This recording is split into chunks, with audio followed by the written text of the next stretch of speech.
Yaguaí. Ahora bien, no podía ser sino allí. Yaguaí olfateó la piedra, un sólido bloque de mineral de hierro, y dio una cautelosa vuelta en torno. Bajo el sol a mediodía de Misiones, el aire vibraba sobre el negro peñasco, fenómeno que no seducía al Fos Terrier. Allí abajo, sin embargo, estaba la lagartija.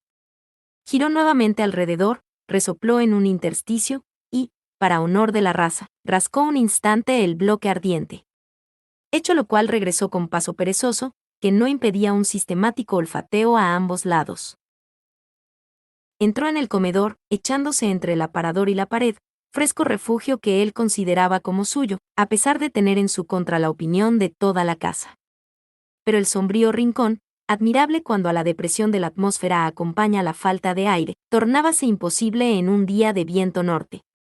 Era un flamante conocimiento del Fox Terrier, en quien luchaba aún la herencia del país templado, Buenos Aires, patria de sus abuelos y suya, donde sucede precisamente lo contrario. Salió, por lo tanto, afuera, y se sentó bajo un naranjo, en pleno viento de fuego, pero que facilitaba inmensamente la respiración. Y como los perros transpiran muy poco, Yaguaí apreciaba cuánto es debido el viento vaporizador sobre la lengua danzante puesta a su paso. El termómetro alcanzaba en ese momento a 40 grados. Pero los Fos Terriers de buena cuna son singularmente falaces en cuanto a promesas de quietud se refiera. Bajo aquel mediodía de fuego, sobre la meseta volcánica que la roja arena tornaba aún más calcinante, había lagartijas. Con la boca ahora cerrada, Yaguaí transpuso el tejido de alambre y se halló en pleno campo de caza. Desde septiembre no había logrado otra ocupación a las siestas bravas. Esta vez rastreó 4 de las pocas que quedaban ya, cazó 3, perdió una, y se fue entonces a bañar. A 100 metros de la casa, en la base de la meseta y a orillas del bananal, existía un pozo en piedra viva de factura y forma originales, pues siendo 4. Comenzado a dinamita por un profesional, habíalo concluido un aficionado con pala de punta. Verdad es que no medía sino 2 metros de hondura, tendiéndose en larga escarpa por un lado, a modo de tajamar.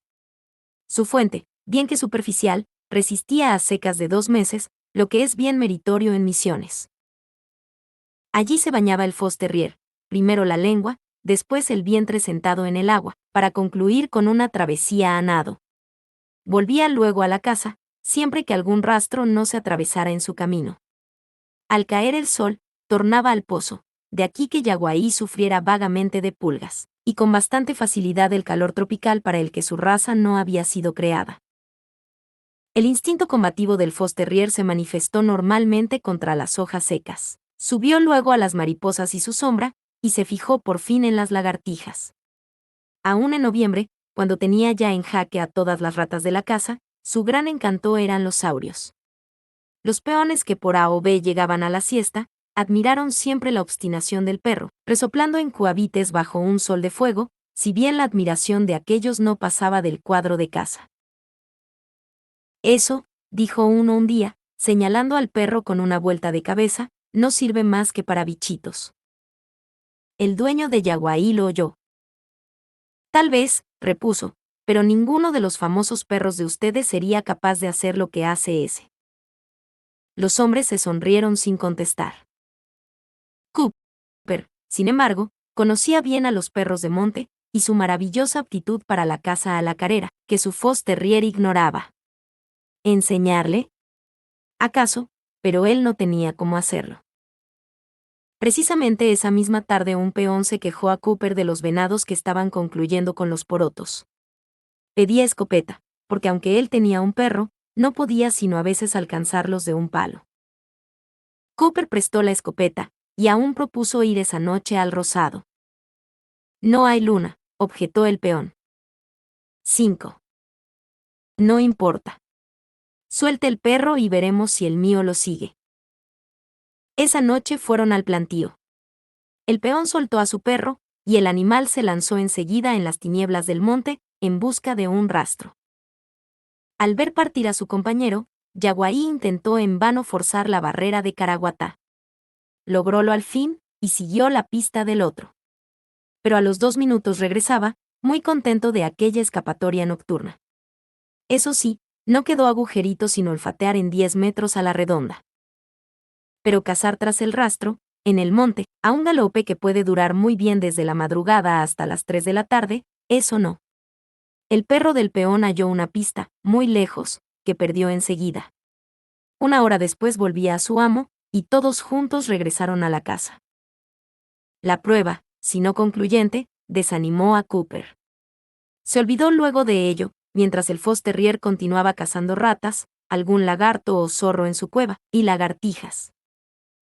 Entretanto, los días se sucedían unos a otros, enceguecientes, pesados, en una obstinación de viento norte que doblaba las verduras en lacios colgajos, bajo el blanco cielo de los mediodías tórridos.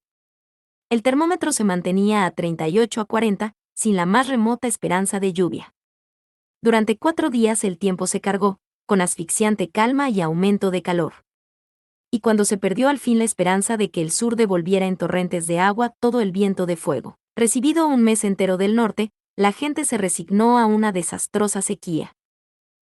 El Fox Terrier vivió desde entonces sentado bajo su naranjo, porque cuando el calor traspasa cierto límite razonable, los perros no respiran bien, echados.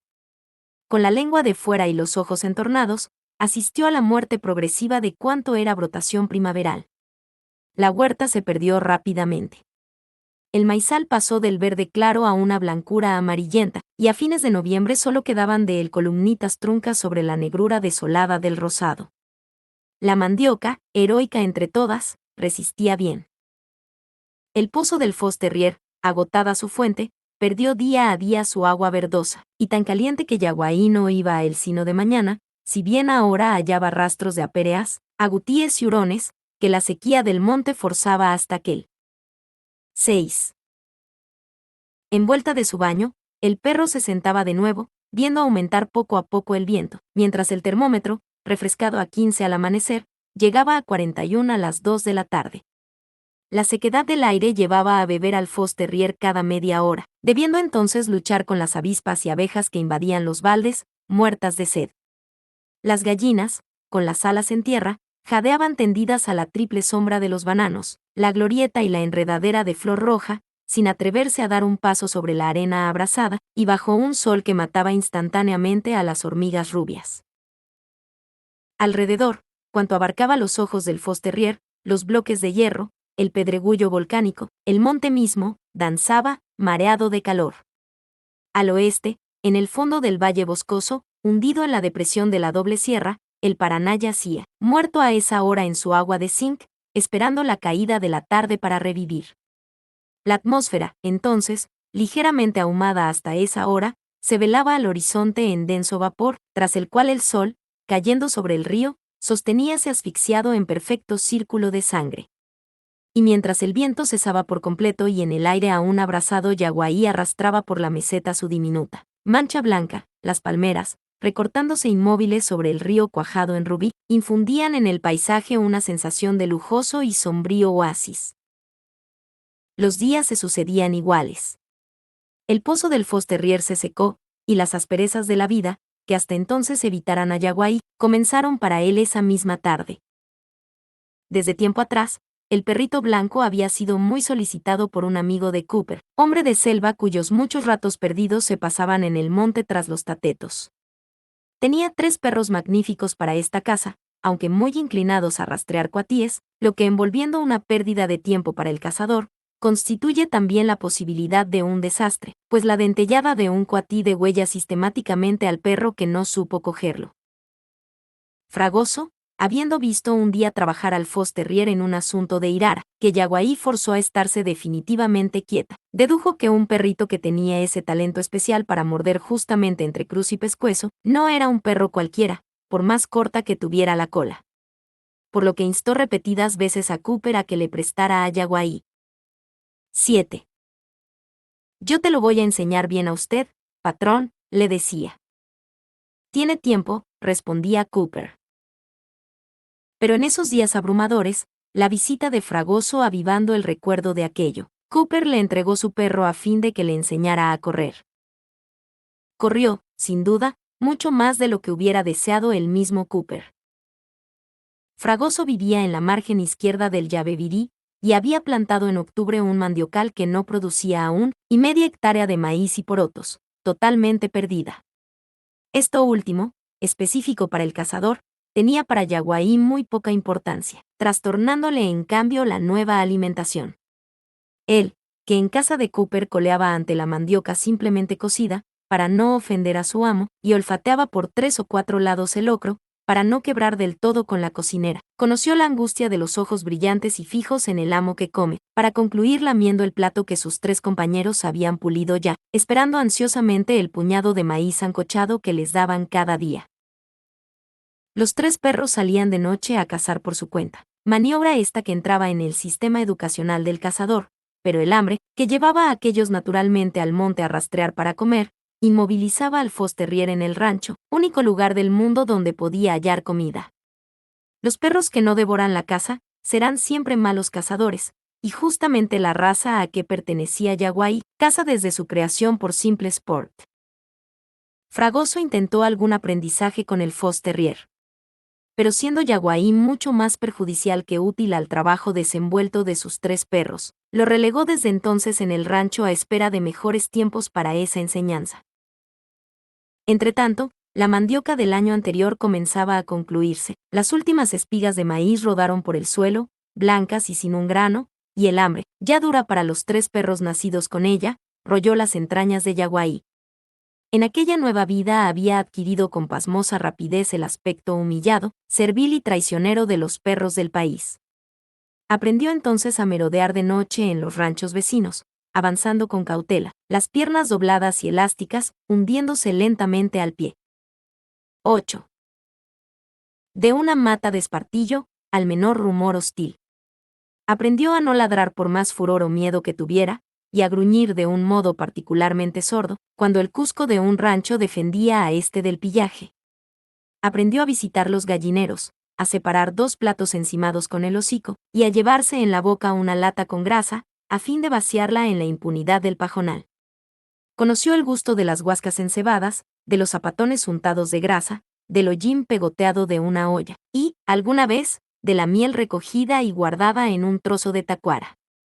Adquirió la prudencia necesaria para apartarse del camino cuando un pasajero avanzaba, siguiéndolo con los ojos, aguachado entre el pasto. Y a fines de enero, de la mirada encendida, las orejas firmes sobre los ojos, y el rabo alto y provocador del Fox Terrier, no quedaba sino un esqueletillo sarnoso, de orejas echadas atrás y rabo hundido y traicionero, que trotaba furtivamente por los caminos. La sequía continuaba. El monte quedó poco a poco desierto, pues los animales se concentraban en los hilos de agua que habían sido grandes arroyos. Los 3 perros forzaban la distancia que los separaba del abrevadero de las bestias, con éxito mediano, pues siendo este muy frecuentado a su vez por los yaguareteí, la caza menor tornábase desconfiada. Fragoso, preocupado con la ruina del rozado y disgustos con el propietario de su tierra, no tenía humor para cazar, ni aún por hambre. Y la situación amenazaba así tornarse muy crítica, cuando una circunstancia fortuita trajo un poco de aliento a la lamentable jauría. Fragoso debió ir a San Ignacio, y los 4 perros, que fueron con él, sintieron en sus narices dilatadas una impresión de frescura vegetal, vaguísima, si se quiere, pero que acusaba un poco de vida en aquel infierno de calor y seca. En efecto, la región había sido menos azotada, resultas de lo cual algunos maizales, aunque miserables, se sostenían en pie. No comieron ese día, pero al regresar jadeando detrás del caballo, los perros no olvidaron aquella sensación de frescura, y a la noche siguiente salían juntos en mudo trote hacia San Ignacio. En la orilla del Yabebirí se detuvieron oliendo el agua y levantando el hocico trémulo a la otra costa. La luna salía entonces, con su amarillenta luz de menguante. Los perros avanzaron cautelosamente sobre el río a flor de piedra, saltando aquí, nadando allá, en un paso que en agua normal no da fondo a 3 metros. Sin sacudirse casi, reanudaron el trote silencioso y tenaz hacia el maizal. Noé. Más cercano. Allí el Fox Terrier vio como sus compañeros quebraban los tallos con los dientes, devorando en secos mordiscos que entraban hasta el marlo, las espigas en choclo. Hizo lo mismo, y durante una hora, en el rosado negro de árboles quemados, que la fúnebre luz del menguante volvía más espectral, los perros se movieron de aquí para allá entre las cañas, gruñéndose mutuamente. Volvieron 3 veces más, hasta que la última noche un estampido demasiado cercano los puso en guardia. Más coincidiendo esta aventura con la mudanza de Fragoso a San Ignacio, los perros no sintieron mucho. Fragoso había logrado por fin trasladarse allá, en el fondo de la colonia. El monte, entretejido de tacuapí, denunciaba tierra excelente, y aquellas inmensas madejas de bambú, tendidas en el suelo con el machete, debían de preparar magníficos rozados. Cuando Fragoso se instaló, el tacuapí comenzaba a secarse. Rozó y quemó rápidamente 1/4 de hectárea, confiando en algún milagro de lluvia. El tiempo se descompuso, en efecto, el cielo blanco se tornó plomo, y en las horas más calientes se transparentaban en el horizonte lívidas orlas de cúmulos. El termómetro a 39 y el viento norte soplando con furia, trajeron al fin 12 milímetros de agua, que Fragoso aprovechó para su maíz, muy contento. Lo vio nacer, lo vio crecer magníficamente hasta 5 centímetros, pero nada más. En el tacuapí, bajo él y alimentándose acaso de sus brotos, viven infinidad de roedores. Cuando aquel se seca, sus huéspedes se desbandan, el hambre los lleva forzosamente a las plantaciones, y de este modo los 3 perros de Fragoso, que salían una noche, volvieron enseguida restregándose el hocico mordido. Fragoso mató esa misma noche 4 ratas que asaltaban su lata de grasa. Yaguaí no estaba allí. Pero a la noche siguiente, él y sus compañeros se internaban en el monte. Aunque el Fosterrier no corría tras el rastro, sabía perfectamente desenfundar tatús y hallar nidos de urúes, cuando el primero se sorprendió del rodeo que efectuaban sus compañeros para no cruzar el rozado. Yaguaí avanzó por este, no obstante, y un momento después lo mordían en una pata, mientras rápidas sombras corrían a todos lados. 10. Yaguaí vio lo que era, e instantáneamente, en plena barbarie de bosque tropical y miseria, surgieron los ojos brillantes, el rabo alto y duro, y la actitud batalladora del admirable perro inglés. Hambre, humillación, vicios adquiridos, todo se borró en un segundo ante las ratas que salían de todas partes. Y cuando volvió por fin a echarse, ensangrentado, muerto de fatiga, tuvo que saltar tras las ratas hambrientas que invadían literalmente el rancho.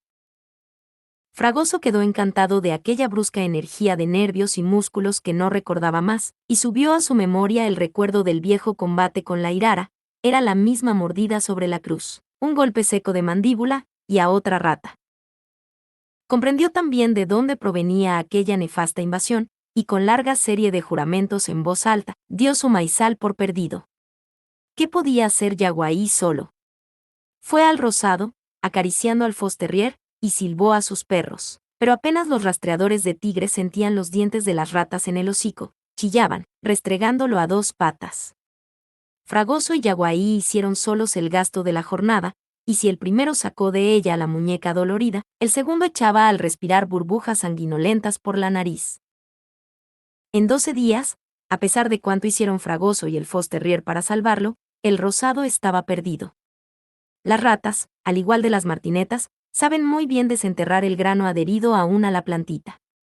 El tiempo, otra vez de fuego, no permitía ni la sombra de nueva plantación, y Fragoso se vio forzado a ir a San Ignacio en busca de trabajo, llevando al mismo tiempo su perro a Cooper, que él no podía ya entretener poco ni mucho. Lo hacía con verdadera pena, pues las últimas aventuras, colocando al Fox Terrier en su verdadero teatro de caza, habían levantado muy alta la estima del cazador por el perrito blanco.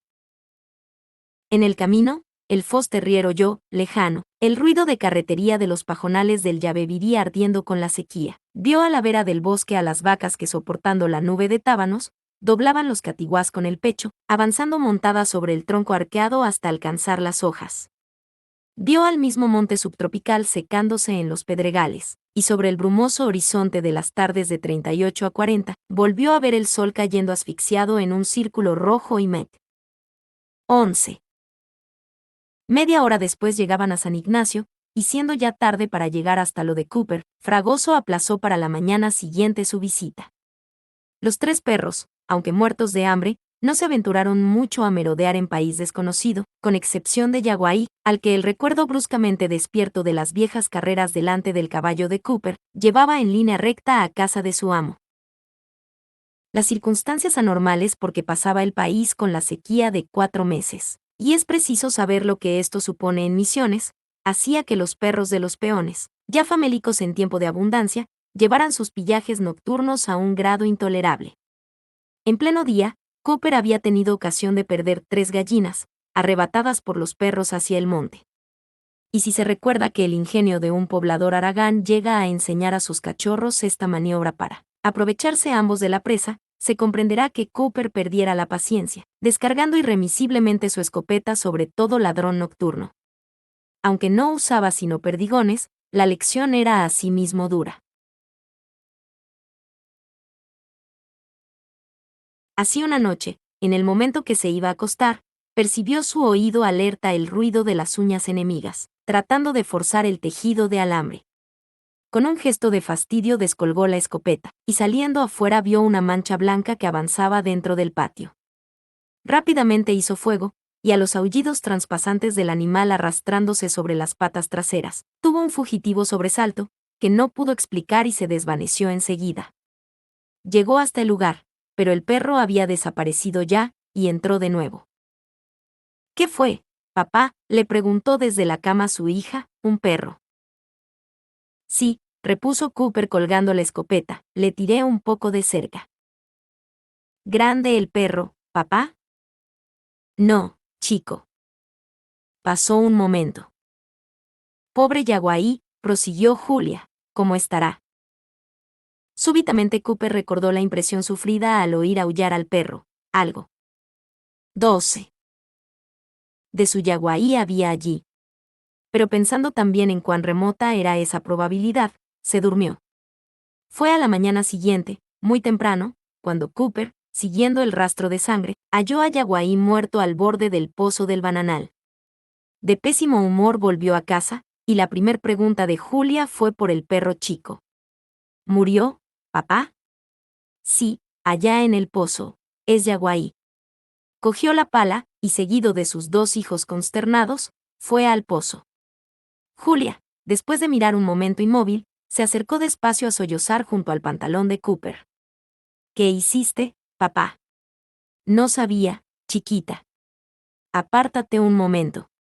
En el bananal enterró a su perro, apisonó la tierra encima, y regresó profundamente disgustado, llevando de la mano a sus 2 chicos, que lloraban despacio para que su padre no los sintiera.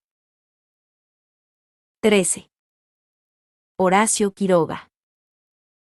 Horacio Silvestre Quiroga Forteza, Salto, Uruguay, 31 de diciembre de 1878, Buenos Aires, Argentina, 19 de febrero de 1937, fue un cuentista, dramaturgo y poeta uruguayo.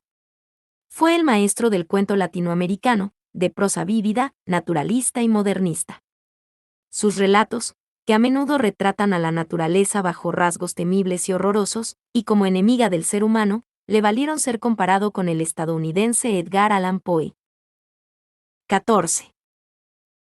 La vida de Quiroga, marcada por la tragedia, los accidentes y los suicidios, culminó por decisión propia, cuando bebió un vaso de cianuro en el Hospital de Clínicas de la ciudad de Buenos Aires a los 58 años de edad, tras enterarse de que padecía cáncer de próstata. Seguidor de la escuela modernista fundada por Rubén Darío y obsesivo lector de Edgar Allan Poe y Guy de Maupassant, Quiroga se sintió atraído por temas que abarcaban los aspectos más extraños de la naturaleza, a menudo teñidos de horror, enfermedad y sufrimiento para los seres humanos.